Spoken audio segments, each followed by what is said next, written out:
Prečo máme bohatých lekárov a chudobnú charitu?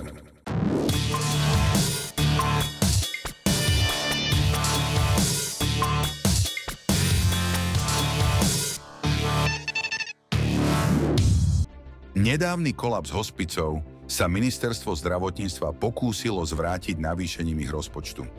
Poisťovne to však nemusia rešpektovať. V sociálnej a zdravotníckej starostlivosti majú totiž väčšiu váhu záujmy lobistov ako potreby klientov. Viaceré zariadenia charity v regiónoch držia nad vodou iba pravidelné zbierky. Od januára budúceho roka by mala nastať zásadná zmena. Nám sa podarilo v decembri presvedčiť ministerstvo zdravotníctva o tom, že aké sú náklady na túto starostlivosť, a ministerstvo zdravotníctva vo svojom cenovom výmere v januári navýšilo tieto prostriedky. To, aby sa tieto prostriedky na tú hospicovú starostlivosť dostali každému jednému poskytovateľovi tejto starostlivosti, záleží už od poisťovní, od zdravotných poisťovní. Takže sa môže stať, že tie peniaze nedajú a znova neverejní poskytovatelia, najmä tí a vrátane charity, budú opäť na štartovacej čiare a budú bojovať o prežitie hospicov? Môže sa to stať. Napríklad so zdravotnou poisťovňou Unión sa nám podarilo podpísať zmluvy, kde nemáme ani limity. S tou menšou? Áno, s tou najmenšou zdravotnou poisťovňou. Ale so všeobecnou sme teraz v rokovaniach a všeobecná trvá na limitoch a trvá na pritvrdených podmienkach príjmania pacientov do týchto hospicov. Čo sa týka tretej zdravotnej poisťovne Dôvera, tá zatiaľ nepredložila návrh zmluvy, takže tam čakáme, že s akými podmienkami príde zdravotná poisťovňa Dôvera. Takže legislatíva je pripravená, cenový výmer je hotový, ale ako sa to naplní v každodennom živote hospicov, to uvidíme v najbližších týždňoch a možno dňoch. Je to jeden z dôsledkov zlyhávajúceho systému starostlivosti o ľudí v núdzi. Slovensko totiž dáva na tento účel iba zhruba 2% HDP, teda len polovicu z toho, čo okolité krajiny Európskej únie. Stav núdze však neplatí pre každého.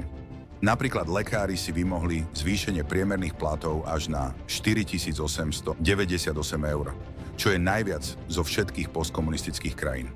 Aj táto skutočnosť potvrdzuje, že sociálny i zdravotnícky systém je vo vleku rôznych lobistických skupín.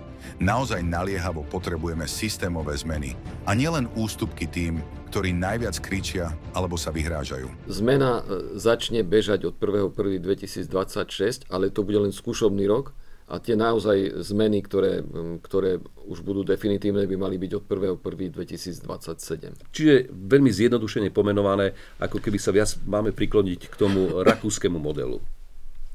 Neviem, či to je rakúsky model, lebo ministerstvo sa inšpirovalo aj v Rakúsku, aj v Česku, kde možno snažia Peniaze dostane klient alebo klientka a nie inštitúcia alebo ten, kto to poskytuje. Áno? Peniaze dostane klient, ak je schopný, alebo ak sa o ňoho starajú domáci príslušníci alebo niekto doma, tak peniaze idú cez UPSVARy ku klientovi podľa navrhnutej zmeny.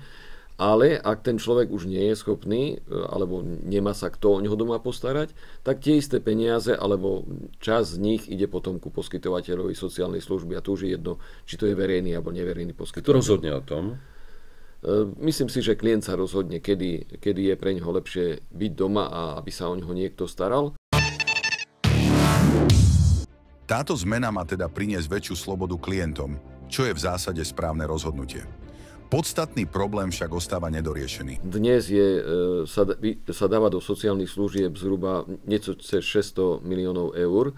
A na to, aby sa toto financovanie podarilo, je treba ďalších viac ako 200 miliónov eur do systému každý rok doliať. Je to drahšie?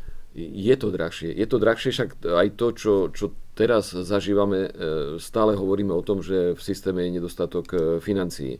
Aj tie 2% HDP by sa mali tým pádom ako zdvihnúť na vyššie percento. Môže sa to podariť a nemusí sa to podariť. Záleží od toho, aké široké lakte bude mať minister práce sociálnych vecí a či si tieto veci dokáže vyboxovať aj v takom krízovom období, aké teraz prežívame na ministerstve financií.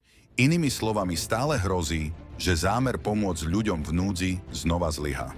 Stačí, keď sa na základe politického nátlaku rôznych lobistických skupín peniaze presunú niekam inam. Povedzme na zbrojenie.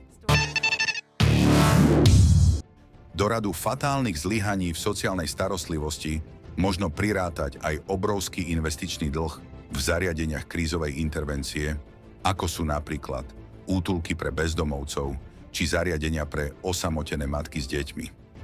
Je až neuveriteľné, že Slovensko na tento cieľ doteraz nedokázalo vyčerpať žiadne európske peniaze. Pokiaľ ja viem, ani jedno zariadenie krízovej intervencie, či je to už útulok alebo nocľaháreň, sa nefinancovalo z európskych štrukturálnych fondov, ani sa neopravovalo z týchto európskych štrukturálnych fondov. Je tam investičný diel, potrebujú investovať do toho, aby to bolo bezpečné, aby to bolo spoľahlivé, aby splňalo všetky náležitosti, ktoré rôzne zákony ukladajú. A toto sa za celé to obdobie od revolúcie po teraz neudialo. Je to opäť dôsledok neprofesionality všetkých politických garnitúr v posledných 10 ročiach. Katolícka charita ako najväčší neštátny poskytovateľ sociálnych služieb preto stále ostáva odkázaná na zbierkovú pomoc ľudí dobrej vôle. Najbližší kľúčový termín je 9. marec, keď sa v každej diecéze bude konať kostolná zbierka na charitu. Opäť, už po koľkýkrát ide o pomoc pre starých, chorých, umierajúcich a tých, ktorí prišli o strechu nad hlavou. Bez tejto pomoci každoročnej by sme mnohé zariadenia nevedeli prevádzkovať a museli by sme ich zatvoriť. Takže tešíme sa z každého eura, ktoré nám ľudia prispejú, či už v kostoloch, alebo potom aj cez naše webové stránky.